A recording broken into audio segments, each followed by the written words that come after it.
Pour soutenir la chaîne, buy me a coffee. Merci.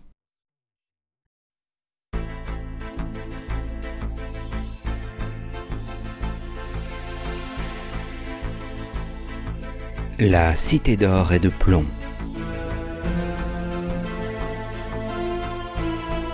Deuxième tome de la trilogie des tripodes de John Christopher. Traduit de l'anglais par Michel Poslaniec.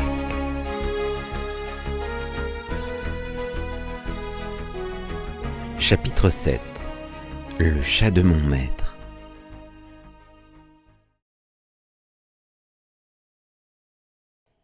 J'ai eu de la chance avec mon maître. Il m'a conduit à sa voiture qui était dehors avec les autres, rangée contre le bâtiment. Il m'y a fait monter, puis nous a emmenés. Une de mes tâches serait de conduire, m'a-t-il expliqué. Ce n'était pas difficile. Il y avait peu à faire. Une énergie invisible et souterraine déplaçait la machine et un dispositif rendait les collisions impossibles. J'ai vu que certains maîtres ayant des esclaves récemment acquis essayaient déjà de les forcer à apprendre cette pratique, mais le mien n'en fit rien, voyant que j'étais épuisé. Le véhicule roulait sur de très nombreuses petites roues fixées sous un côté de la pyramide, le conducteur ayant un siège derrière les commandes, dans la partie pointue, à l'avant. Mon maître nous conduisait à l'endroit où il habitait, vers le centre de la cité. Pendant le trajet, j'ai examiné les alentours. C'était difficile de s'y retrouver. Les immeubles, les rues et les rampes étaient à la fois très semblables et différents, conçus de façon déroutante, sans aucun ordre ou selon un plan que je n'arrivais pas à comprendre. Ici et là, je voyais des petits emplacements que je supposais être des jardins. Ils étaient généralement triangulaires et remplis d'une eau dans laquelle poussaient d'étranges plantes couleurs variées. J'en ai vu des rouges, des marrons, des vertes, des bleues, mais toutes foncées. Elles avaient aussi toutes la même forme, large à la base et amincie au sommet.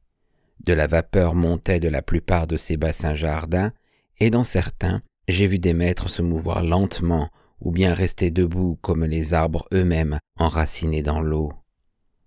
Mon maître vivait dans une haute pyramide donnant sur un grand bassin jardin. Celui-ci avait 5 côtés, mais ressemblait davantage à un de ces triangles que les maîtres aimaient tant, puisque 3 sur 5 étaient plus courts et presque alignés. Nous avons laissé la voiture à la porte. Je me suis retourné et j'ai vu la terre s'ouvrir sous elle et l'engloutir, et nous sommes entrés dans le bâtiment. Au centre, nous avons accédé à une pièce mobile, comme celle qui nous avait transportés à la sortie du vestibule des tripodes. Mon estomac s'est rebellé quand il y a eu le ronflement, mais cette fois, j'ai compris ce qui se passait. La pièce montait, et nous avec. Nous sommes sortis dans un couloir, et j'ai suivi mon maître vers la porte qui conduisait chez lui. Il y a beaucoup de choses que je n'ai bien sûr comprises que plus tard. Les pyramides étaient divisées en appartements pour les maîtres.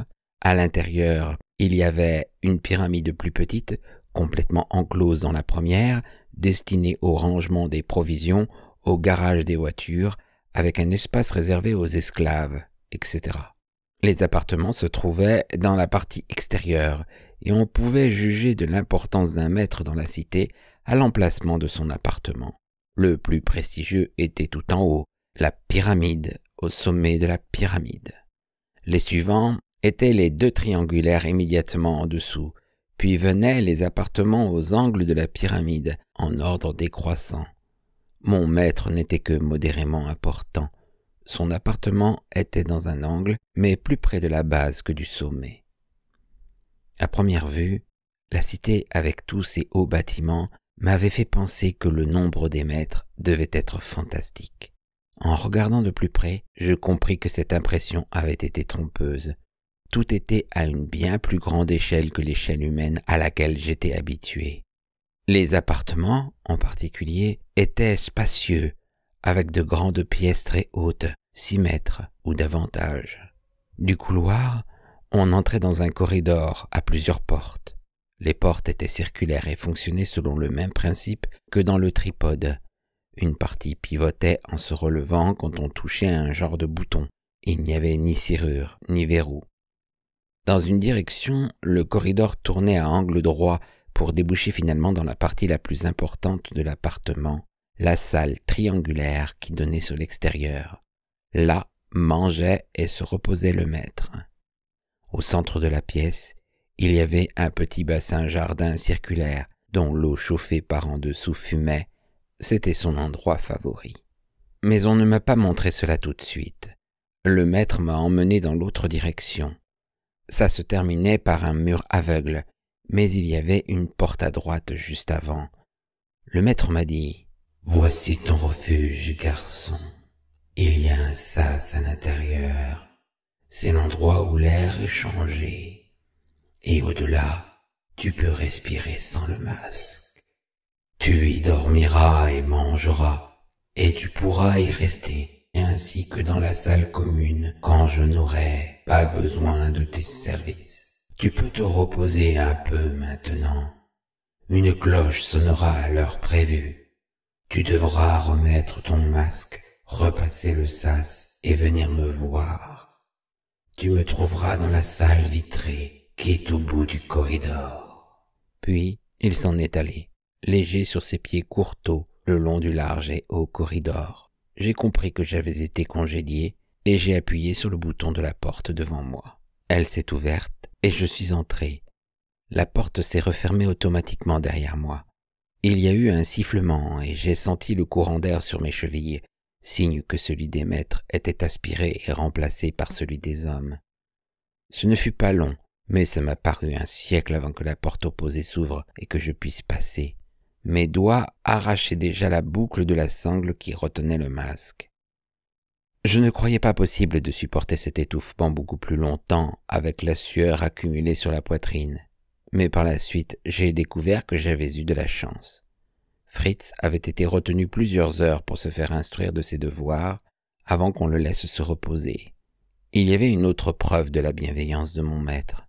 Dans cette pièce dévolue aux serviteurs, petite en surface, mais qui avait la même hauteur démesurée que le reste de l'appartement, il avait fait construire un plancher intermédiaire avec une échelle pour y grimper. Mon lit était là-haut, ce qui libérait l'espace déjà réduit en bas. À part cela, il y avait une chaise, une table, toutes deux fort simples, une commode avec 2 tiroirs, un placard pour ranger la nourriture et un petit coin toilette. C'était nu et laid. Il n'y faisait pas la chaleur qui régnait chez le maître, mais ce n'était pas possible de donner de la fraîcheur ni de changer l'air.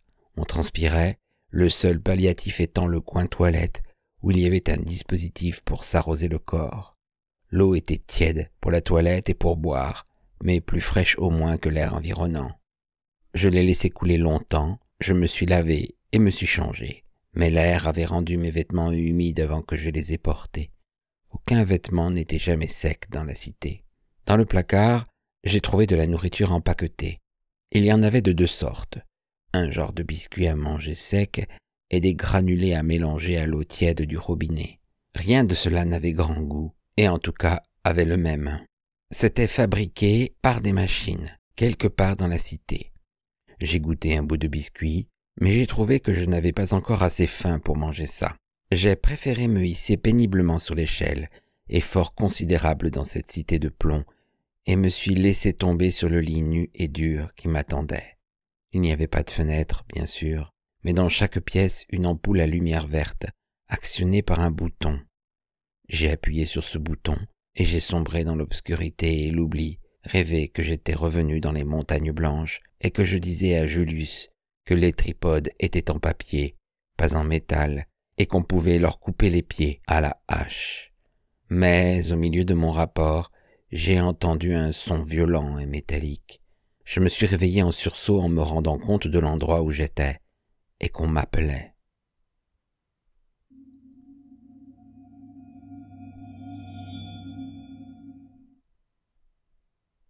Ne connaissant rien du mode de vie dans la cité, Fritz et moi n'avions pas pu élaborer de projet précis pour nous retrouver, bien que naturellement désireux de le faire le plus tôt possible. En considérant la taille et la complexité des lieux, le découragement m'a submergé. Je ne voyais pas comment nous pouvions espérer nous contacter. Il y avait manifestement des milliers de maîtres dans la cité. Si chacun avait un serviteur... D'une certaine façon, ce fut moins difficile que je ne l'avais cru. D'une autre, ce le fut davantage. Pour commencer, tous les maîtres n'avaient pas de serviteurs. C'était un privilège réservé à ceux d'un certain rang, moins d'un millier en tout, et qui n'usaient pas tous de ce droit. Il y avait un mouvement d'opinion qui s'opposait à la présence des hommes dans la cité. Ce refus était fondé sur la crainte, non pas que les esclaves se révoltent, mais que les maîtres, en acceptant les services d'autres créatures, ne s'amollissent et ne se dégradent. Le nombre des hommes sélectionnés au jeu, et par d'autres procédés en d'autres lieux, ne se montait sans doute pas à plus de 5 ou 600. Mais entre ces 5 ou 600, les moyens de se rencontrer étaient extrêmement limités. Il y avait, à part les refuges individuels dans chaque appartement de maître, une grande salle commune sans fenêtre pour les esclaves dans chacune des pyramides résidentielles. Il était possible de s'y retrouver pour parler. Un numéro apparaissait dans une boîte sur le mur quand notre maître avait besoin de nous. On ne pouvait pas aller dans la salle commune d'un autre bâtiment sans courir le risque d'être absent au moment d'un appel, et on ne prenait jamais ce risque, non par peur d'une punition, mais parce que, pour les coiffer, il était impensable de faire défaut au maître d'aucune façon. Nous aurions pu nous rencontrer dans la rue, lors des courses que nous devions faire pour nos maîtres respectifs, mais le hasard ne l'a pas permis. Il est vite devenu évident que la seule véritable chance de nous retrouver nous serait donnée par nos maîtres assistants à une même réunion dans un endroit où il y avait une salle de repos pour les esclaves. C'était le plus souvent le cas. J'ai découvert plusieurs réunions de ce genre. Mon maître préférait celle où il se plantait dans un bassin à l'intérieur d'une pyramide, pendant que plusieurs, groupés au milieu, se servaient de leurs tentacules pour agiter des appareils qui ridaient l'eau ou remuaient l'air, en émettant simultanément des sons violents que mon maître trouvait agréables, mais qui me semblaient affreux. Dans d'autres, les maîtres se parlaient dans leur langue pleine de sifflements et de grognements. Dans un troisième cas, ils sautaient sur une scène surélevée en tournoyant au rythme de ce qui était censé être une danse, je présume. J'accompagnais mon maître en toute occasion, et j'allais vite à la salle de repos pour me doucher et me sécher. Parfois aussi, manger un morceau de ces éternels biscuits, ou au moins lécher un des bâtons de sel qu'on nous fournissait, et pour chercher Fritz parmi les autres esclaves. Mais à chaque fois, je faisais chou blanc, et je commençais à désespérer. Je savais que ce n'étaient pas tous les maîtres qui aimaient ces choses-là, tout comme le mien choisissait de ne pas aller à certaines manifestations. Il semblait que nous avions eu la malchance d'être choisis par 2 maîtres, dont les goûts différaient du tout au tout. En fait, c'était le cas. Mon maître aimait ce qui faisait appel à l'esprit et à l'imagination, celui de Fritz ce qui développait et exerçait le corps. Heureusement, cependant, ils succombaient tous deux aux joies d'une manifestation qui avait un attrait presque universel. Ils l'appelaient la poursuite de la sphère. Ça se passait dans l'arène de la sphère, à intervalles réguliers. C'était un grand espace ouvert, en forme de triangle évidemment, près du centre de la cité. C'était recouvert d'une substance rougeâtre, et il y avait 7 poteaux d'environ 10 mètres, munis chacun, en haut, d'un dispositif semblable à un panier. 3 d'entre eux étaient placés au sommet du triangle, 3 autres au milieu des côtés, et le 7e au centre. Voici tout ce que je peux en dire pour rendre ma description intelligible. Je pense que c'était une sorte de jeu qui se déroulait dans l'arène, mais dans ce cas, ce n'était pas du tout semblable au jeu des hommes. Des petits tripodes d'à peine 6 mètres de haut émergeaient du sous-sol derrière un sommet du triangle, accomplissaient un déplacement compliqué, puis se mettaient à se poursuivre. Au bout d'un moment, au cours de cette poursuite, une ou plusieurs sphères dorées apparaissaient en l'air entre les extrémités investigatrices des tentacules des tripodes.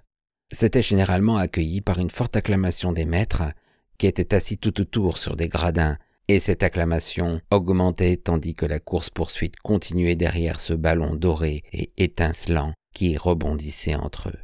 À un certain moment, la sphère était jetée vers l'un des paniers en haut des poteaux, et finalement atterrissait dans le panier quand il y avait un grand éclair scintillant, un bruit semblable à un coup de tonnerre, et l'acclamation des spectateurs était alors ponctuée de plaintes et de hurlements. C'était beaucoup plus intense quand c'était le panier du centre qui était touché, tant pour l'éclair et le tonnerre que pour ce que j'imaginais être des applaudissements. Puis, la poursuite recommençait et un nouveau ballon était créé. Les petits tripodes, ai-je découvert, étaient occupés par 1 ou, au plus, 2 mètres. Il semblait qu'une grande adresse fût requise dans la poursuite de la sphère, et les champions étaient très honorés. À la fin du voyage que Henry, Bean Paul et moi avions effectué jusqu'aux Montagnes Blanches, quand les 2 tripodes nous avaient croisés sans nous remarquer, j'avais vu aussi un ballon doré étincelant dans le ciel bleu.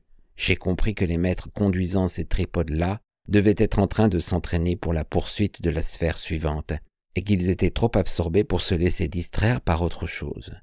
Ça représentait une faiblesse chez les maîtres, insignifiante peut-être, mais tout signe de faillibilité était quelque chose de réjouissant. L'autre intérêt était que la poursuite de la sphère fut le moyen de retrouver Fritz, après des semaines de vaines recherches. J'ai accompagné mon maître à sa place, du côté du triangle réservé aux supérieurs, et me suis hâté, ce qui signifiait une marche lourde et traînante, vers la salle de repos au sous-sol. Elle était plus grande que toutes celles que j'avais déjà vues, mais encore plus bondée. Il y avait bien 200 esclaves. J'ai retiré mon masque, l'ai placé dans un des casiers le long du mur près de l'entrée et suis parti à la recherche de Fritz. Il était au bout, dans la file d'attente pour les bâtons de sel que nous sucions pour remplacer le sel perdu par notre transpiration continuelle. Il m'a vu et m'a fait un signe de tête, puis il m'a rejoint avec 2 bâtons de sel, le plus possible à l'écart des autres. J'ai été impressionné en le voyant. Certes, nous avions une existence épuisante, ne serait-ce que par la chaleur moite perpétuelle et la traction constante sur les os et les muscles. La plupart des hommes que j'avais vus étaient dans un état pitoyable, vieux et affaiblis bien avant l'âge. J'étais conscient que chez moi aussi, même si je m'aguerrissais contre la chaleur et la pesanteur et avais appris à ménager mes forces, celles-ci s'en allaient progressivement. Mais le changement chez Fritz allait bien au-delà de toute prévision. Nous avions tous perdu du poids, mais lui, qui était grand et bien bâti, semblait relativement en avoir perdu beaucoup plus que moi. Ses côtes apparaissaient sous la peau et son visage était hâve. Il se tenait aussi courbé que ceux qui étaient dans la cité depuis plus d'1 an. J'ai vu aussi autre chose avec horreur, une série de marques sur son dos. Je savais que certains maîtres battaient leurs serviteurs négligents ou bêtes à l'aide d'un genre de chasse-mouche qui brûlait la peau là où ils la touchaient. Mais Fritz n'était pas bête et ne se montrait certainement pas négligent. En me donnant le bâton de sel, il me dit à voix basse : « Le plus important est de prendre des dispositions pour se revoir. Je suis au 71 pyramide 43. Ce serait mieux de se retrouver là-bas si tu es un maître facile. » J'ai dit : « Où est-ce ? Je ne connais pas encore mon chemin. » Près de... Non, dis-moi où tu es. 19 pyramide 15. Je peux trouver. Écoute. Mon maître va au bassin jardin presque chaque jour, régulièrement, à 2-7. Il y reste une séquence. Je crois que j'aurai le temps d'aller à ta pyramide. Si tu peux te débrouiller pour descendre à la salle commune. Facilement. Je dirais que je suis l'esclave d'un maître en visite. J'acquiesçais. Nous utilisions l'heure des maîtres dans la cité, pas celle des hommes.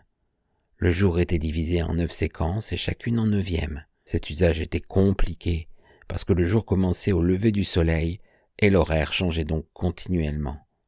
2-7 équivalait à peu près à midi. Mon maître aussi allait souvent au bassin jardin à ce moment-là. Même s'il ne le faisait pas, je pouvais garder une petite course à faire à cette heure-là. « Ton maître, dis-je, est-ce qu'il est très méchant ?» Fritz a haussé les épaules. « Assez, je crois. Je n'ai pas de point de comparaison. »« Ton dos. »« Il aime cela. »« Il aime ?»« Oui. J'ai d'abord cru que c'était parce que je faisais les choses de travers. Mais non. Il trouve des raisons. Je hurle et crie beaucoup, ce qui lui plaît. J'ai appris à hurler plus fort et ça ne dure pas trop longtemps. Et ton maître à toi, je vois que ton dos n'a pas de marque. »« Je pense qu'il est plutôt bon. » J'ai parlé à Fritz de ma vie, des petites preuves de considération qu'on me donnait. Il écoutait et approuvait. Très bon, je dirais même. Il m'a raconté quelques autres choses sur sa propre existence, d'où j'ai conclu que la flagellation était loin d'être la seule réalité qui le faisait souffrir plus que moi. De toutes les manières possibles, son maître l'humiliait, le persécutait et le chargeait de tâches impossibles. J'avais presque honte d'avoir tant de chance. Il ne s'est pas appesanti cependant, et il a dit « Bref, tout cela n'est pas important. C'est ce que nous découvrons sur la cité qui importe. Nous devons échanger nos renseignements pour apprendre ce que l'autre sait. Commence. Qu'as-tu découvert ?»« Pas grand-chose jusqu'à maintenant. Pratiquement rien. J'ai fouillé dans ma mémoire pour trouver des miettes que je lui ai répétées. C'était maigre. C'est tout, je crois. » Fritz avait écouté gravement. Il a dit « Tout est utile. J'ai découvert où se trouve la grande machine qui leur donne chaleur et lumière et qui fait avancer les voitures, qui rend la cité lourde aussi, sans doute. La rampe 914 commence dans la rue 2. Elle traverse un endroit avec des bassins jardins de chaque côté et puis rentre sous terre. La machine est là-dessous, quelque part. Je n'ai pas encore pu descendre. Je ne sais pas si les hommes peuvent y aller, mais j'essaierai plus tard. J'ai aussi trouvé l'endroit où l'eau entre dans la cité. C'est dans le secteur 23 du mur. Une rivière entre sous terre et passe dans une autre machine qui rend l'eau utilisable par les maîtres. J'y suis allé et j'y retournerai. C'est immense et je n'y comprends pas encore grand-chose. Puis, il y a le lieu de l'heureuse délivrance. L'heureuse délivrance ? J'avais entendu une ou deux fois des esclaves utiliser cette expression, mais j'en ignorais la signification. Fritz m'a dit « Ce n'est pas loin d'ici, dans la rue 4. C'est le lieu où vont les esclaves quand ils savent qu'ils ne sont plus assez robustes pour servir les maîtres. J'en ai suivi un et j'ai vu ce qui s'y passe. L'esclave se place sous un dôme de métal. Un éclair lumineux jaillit et il tombe par terre, mort. Puis le sol bouge et avance, une porte s'ouvre et à l'intérieur, il y a un fourneau embrasé qui brûle le corps. » Il a continué en me disant ce qu'il avait appris sur les autres esclaves de la cité. Ils ne venaient pas seulement des jeux.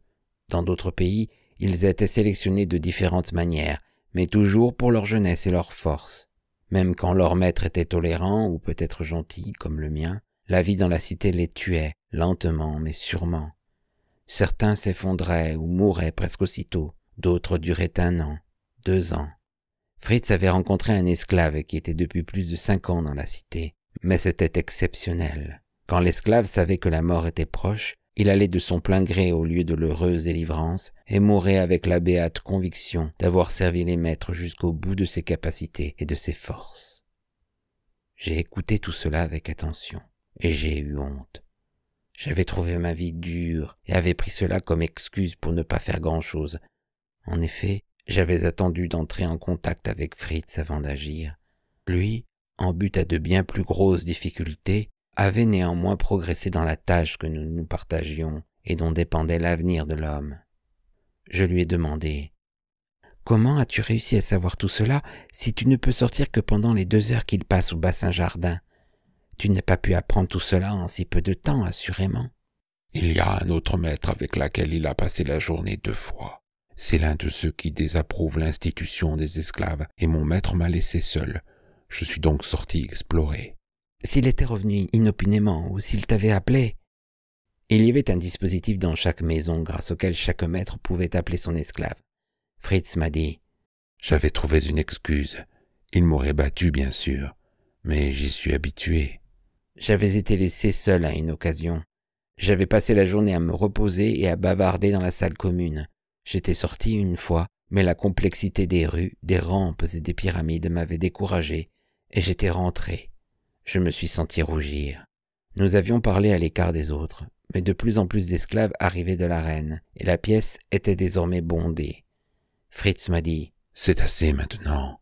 19 pyramides 15. La salle commune a environ 2,9. Au revoir, Will. » « Au revoir, Fritz. » En le regardant se perdre lentement dans la foule d'esclaves, j'ai pris une résolution, celle de m'occuper de ma tâche plus sérieusement et avec moins d'apitoiement sur moi-même.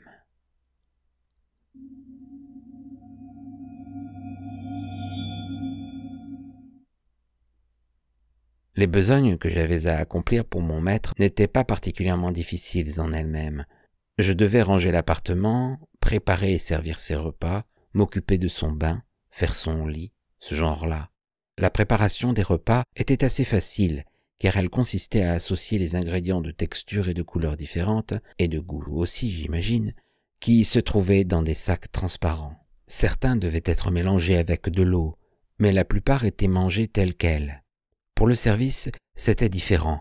Des portions de ces aliments étaient disposées sur un plat triangulaire et mangées dans un certain ordre. Leur place et la façon de les disposer étaient importantes. Je suis devenu assez vite habile à le faire et en fus complimenté. C'était un peu plus difficile qu'il n'y paraissait, parce qu'il y avait non pas une seule disposition, mais des douzaines à apprendre. Mon maître prenait un bain plusieurs fois par jour, en plus de ses visites à l'un des bassins-jardins et des barbotages dans le petit de la pièce vitrée. Tous les maîtres se trempaient dans l'eau aussi souvent qu'ils le pouvaient. Son bain privé était proche de sa chambre, des marches y montaient, et la baignoire proprement dite était un trou dans lequel il pouvait immerger entièrement son corps. L'eau était particulièrement chaude, elle montait du fond, bouillante. Je devais y mettre des poudres et des huiles qui la coloraient et la parfumaient, et disposer un certain nombre d'appareils étranges, ressemblant à des brosses avec lesquelles il se nettoyait. Le lit était en hauteur aussi, et à peu près de la même forme que la baignoire, mais au lieu d'y accéder par des marches, c'était par une rampe en spirale plutôt raide qui m'essoufflait. À l'intérieur était placée une sorte de mousse humide, et chaque jour je devais la changer et la remplacer par de la fraîche prise dans le placard. Bien que la mousse parût légère, elle pesait lourd. C'était la partie la plus difficile de mon travail. Mais à part cela et d'autres tâches similaires, il y avait une autre fonction que je remplissais, celle d'homme de compagnie. Sauf au moment où ils se regroupaient pour assister à la poursuite de la sphère ou autre forme de distraction, les maîtres menaient une vie étrangement solitaire. Ils se rendaient visite, mais pas souvent, et passaient une bonne partie de leur temps seuls chez eux. Même dans les bassins-jardins, ai-je remarqué, ils ne se parlaient pas beaucoup. Pour certains, cependant, cet isolement était moins facile que pour d'autres. Je soupçonnais que c'était le cas de mon maître. Pour lui, un esclave humain n'était pas seulement destiné à pourvoir aux différentes tâches domestiques. Il ne servait pas uniquement à prouver que son maître tenait un rang lui permettant de posséder un esclave. C'était aussi un confident. Dans mon village, la vieille Madame H avait 6 chats auxquels elle passait le plus clair de ses jours à parler. J'étais le chat de mon maître, avec l'avantage supplémentaire d'être un chat doué du pouvoir de répondre. Il ne me parlait pas seulement de ce qui lui arrivait, je pouvais rarement en démêler le sens, et je n'ai jamais compris quel travail il faisait, mais me posait aussi des questions. Il était curieux de connaître ma vie avant les jeux et avant ma venue à la cité. Je fus d'abord méfiant, mais j'ai vite compris que c'était innocent. Je lui ai donc raconté mon existence de fils de petit fermier du Tyrol, comment je menais les vaches paître dans les hauts pâturages dès le matin, et restais avec elles jusqu'à l'heure de les ramener pour la traite du soir. Je me suis inventé des frères et des sœurs, des cousins, des oncles et tantes, tout un entourage qu'il acceptait et semblait prendre en considération. Quand je ne travaillais pas, je m'allongeais sur mon lit dans mon refuge et bâtissais d'autres mensonges à lui raconter. C'était une façon de passer le temps. Enfin, ce le fut, jusqu'à ce que je me rende compte du peu que je faisais comparé à Fritz. Mais quand j'en ai parlé à Fritz le lendemain, lorsque nous nous sommes retrouvés dans la salle commune de ma pyramide, il a émis un point de vue différent. Il m'a dit « Tu as beaucoup de chance avec celui-là. Je n'ai pas l'impression que beaucoup de maîtres parlent à leur esclave, excepté pour lui donner des ordres. Le mien ne le fait pas en tout cas. Il m'a encore battu ce matin, mais il l'a fait en silence. C'était moi qui faisais du bruit. Peut-être que tu peux en apprendre plus par lui qu'en explorant la cité. » Si je lui posais des questions, ça le rendrait sûrement méfiant. Les coiffés ne fourrent pas leur nez dans les affaires des maîtres. Pas des questions à proprement parler, mais tu peux l'orienter. Tu dis qu'il te parle de sa vie et qu'il te pose des questions sur les événements extérieurs. Quelquefois, mais c'est inintelligible. Il est obligé d'utiliser ses propres mots pour parler de son travail parce qu'il n'y en a pas d'humain pour les choses qu'il me dit. Il y a quelques jours, il me racontait qu'il était malheureux parce que pendant le Zoetelboot, un Tsutsutsu était tombé en Spiwis et qu'il n'était donc pas possible d'isdouler le Chouchoutou. Du moins ça ressemblait à cela. Je n'ai même pas essayé de comprendre ce que cela signifiait. Si tu continues à l'écouter, ça peut devenir intelligible un jour. Je ne vois pas comment. C'est possible quand même. Il faut persévérer, Will. Encourage-le à parler. Est-ce qu'il fait usage des bulles de gaz? C'étaient des petites sphères de caoutchouc qui pouvaient être collées à la peau du maître sous l'ouverture nasale. Quand un de ses tentacules appuyait dessus, un brouillard brun rougeâtre en sortait et s'élevait lentement, encerclant la tête du maître. J'ai dit, il le fait 1 fois par jour, quelquefois 2, quand il est dans le bassin de la pièce vitrée. Je crois que ça a le même effet qu'une boisson forte pour les hommes. Le mien me bat plus fort après avoir respiré une bulle de gaz. Peut-être que le tien parle plus. Donne-lui en une autre quand il sera dans le bassin. Je dis dubitativement, je doute que ça marche. Essaie quand même. Fritz paraissait malade et épuisé. Les blessures de son dos saignaient légèrement. Je lui ai dit, j'essaierai demain. Et j'ai essayé, mais le maître m'a repoussé d'un geste. Il m'a demandé combien de veaux une vache portait, puis a mentionné que le Pouchelou avait Stroulgloupé. Je n'ai pas eu l'impression d'avancer beaucoup.